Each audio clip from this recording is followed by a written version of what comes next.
mursalin wa ala alihi washabihi ajmain amma ba'd. Insyaallah hari ini kita masih masuk ke pembahasan fikih nikah ya, dari kitab Ahkamul Usrah karya Dr. Ali Ahmad Al-Qulaisi rahimahullah taala. Ya, kemarin kita terakhir sampai mana, teman-teman? Ihdat sudah ya. Nafkah sudah. Kita alhamdulillah sudah masuk di bab-bab akhir gitu ya.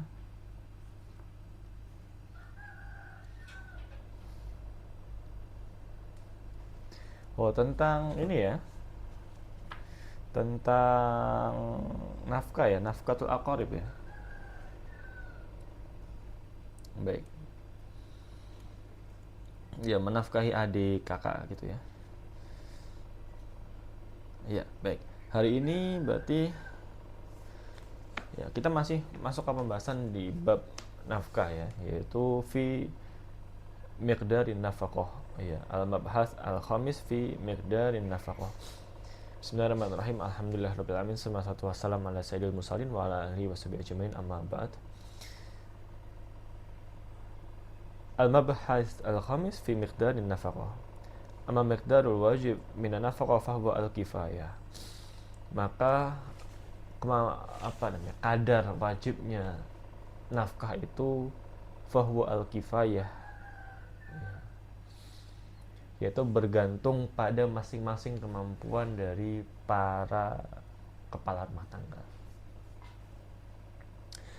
Tentunya nafkah orang masyarakat di kota Jakarta berbeda dengan nafkah yang ada di mungkin masyarakat Aceh mungkin, atau di masyarakat Kabupaten Poso, Majene misalkan Sulawesi sana, atau berbeda juga di masyarakat Halmahera, Maluku misalkan. Jadi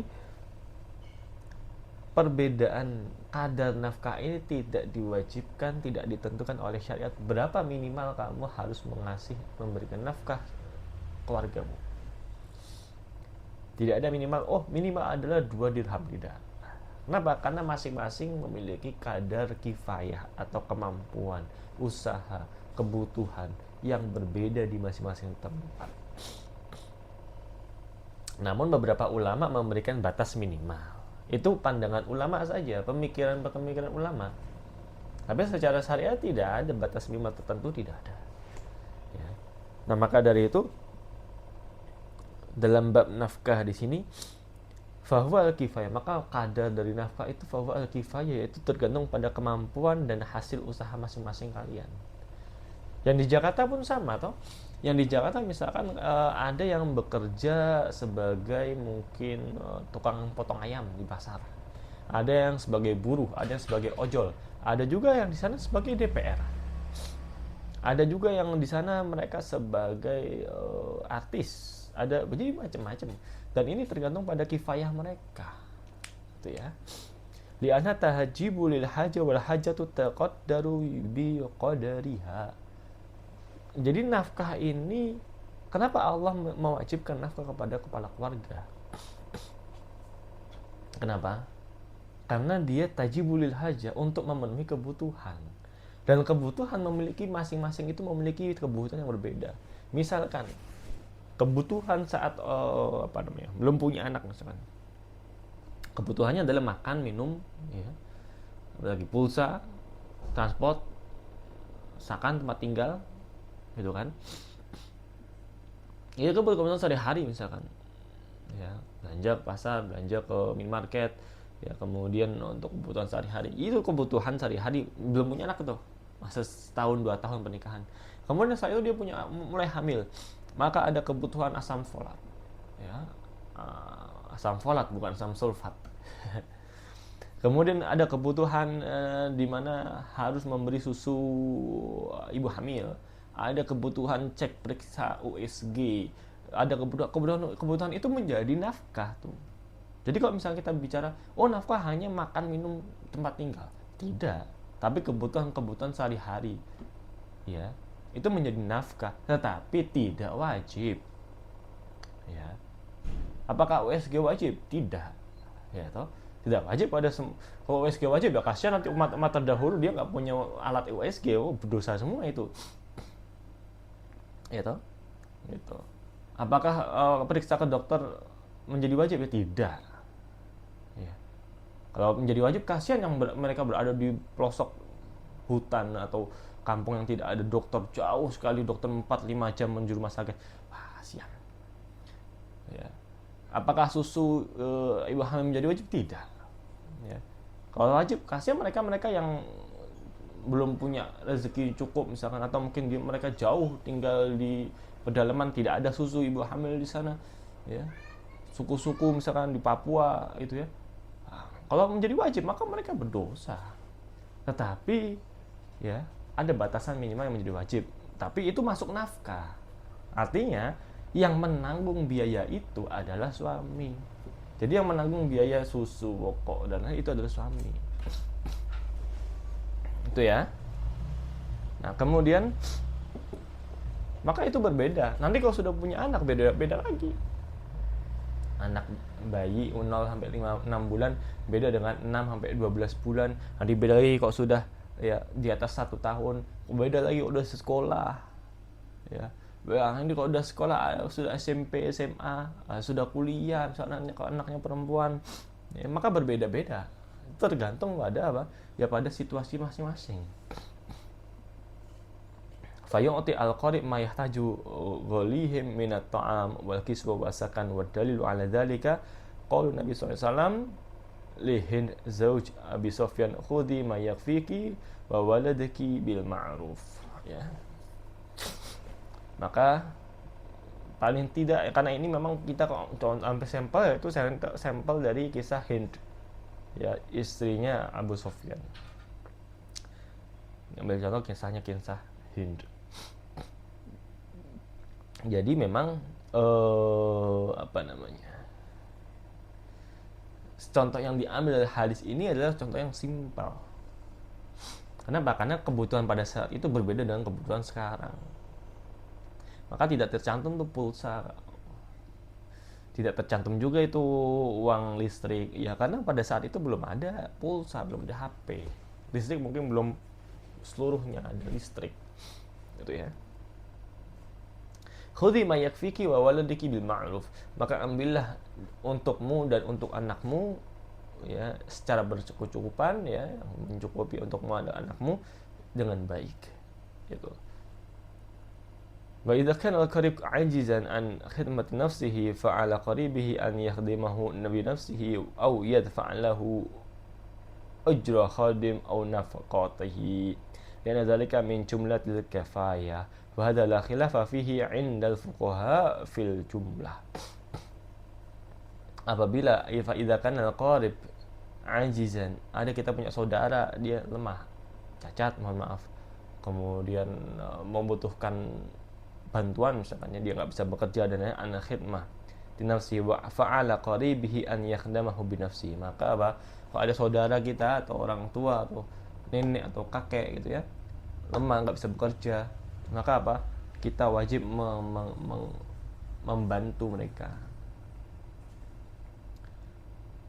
ya, atau kita menyewa orang untuk mengurusi mereka. Itu menjadi wajib, itu termasuk dari nafkah. Maka dari itu nggak ada tuh orang tua yang terlantarkan, ya, orang tua yang terlantarkan nggak ada dalam syariat. Kenapa? Karena itu menjadi kewajiban dari qaribihi, entah itu anak maupun saudara, ya. Bahkan manaqala al-ittifaq aidan ala wujubil i'fafil ab bi zawjati harra in ihtaja ila dhalika wa tazimhu nafqataha, lianna dzalika minal musahaba bil ma'ruf allati amara Allahu biha.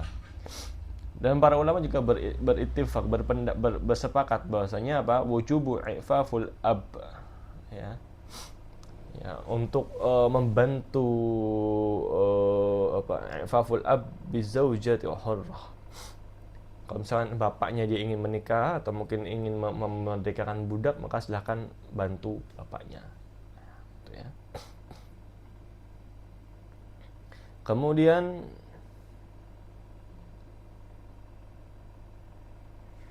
ya,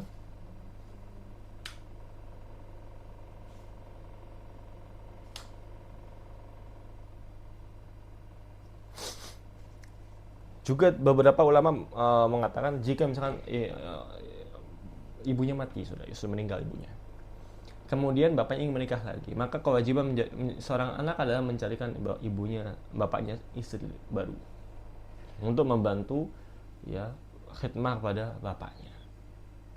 Ya.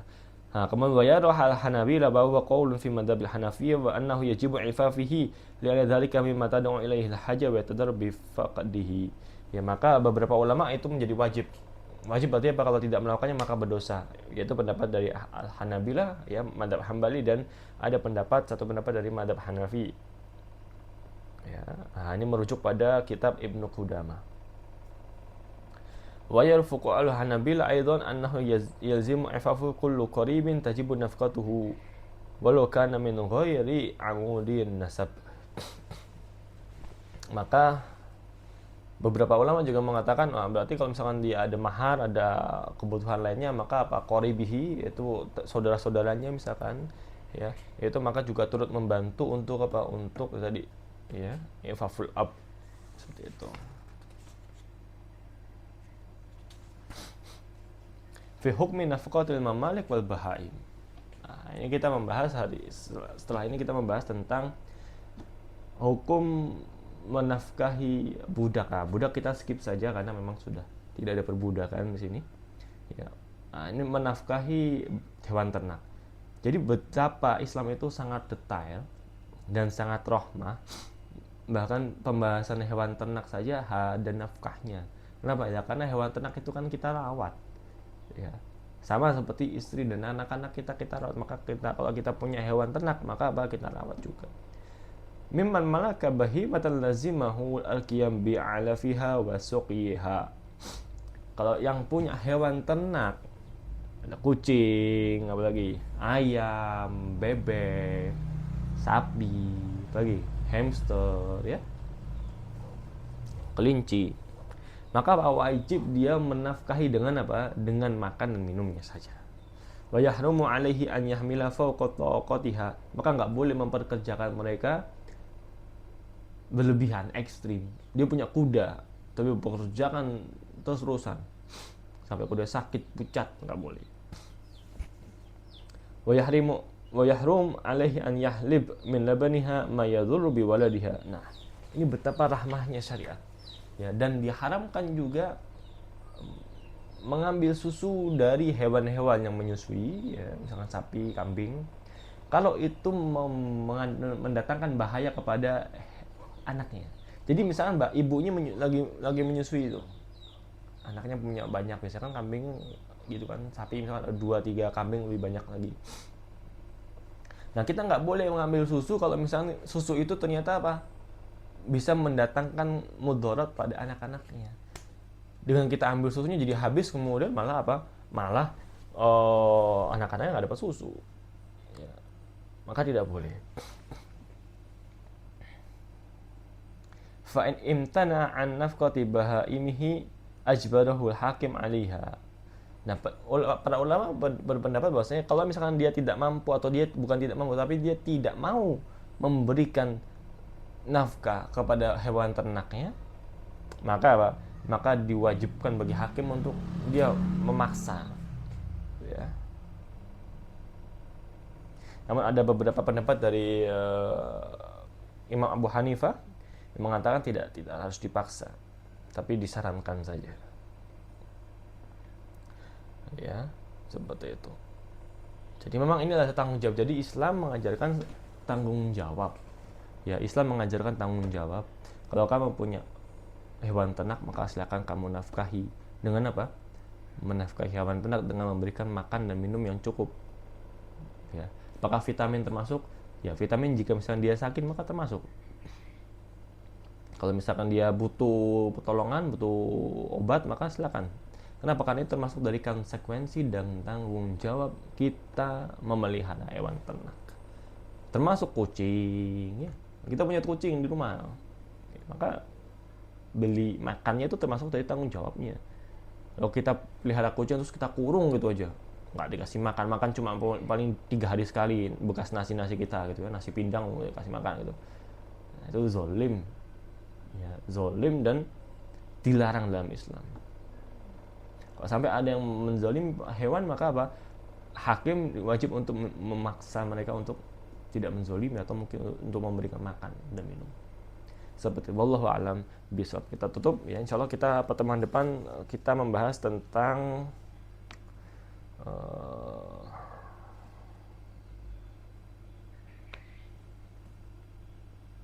al-hadona sudah ya. Al-hadona itu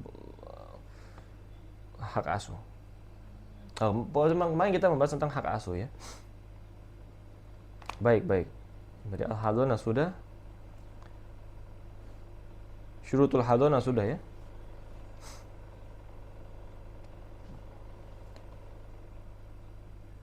Nah, insya Allah kita masuk ke pembahasan tentang nasab. Nah, ini penting untuk dipelajari. Ya, kita bukan kafaratul majlis. Subhanakallahumma wa bihamdika asyhadu an la ilaha illa anta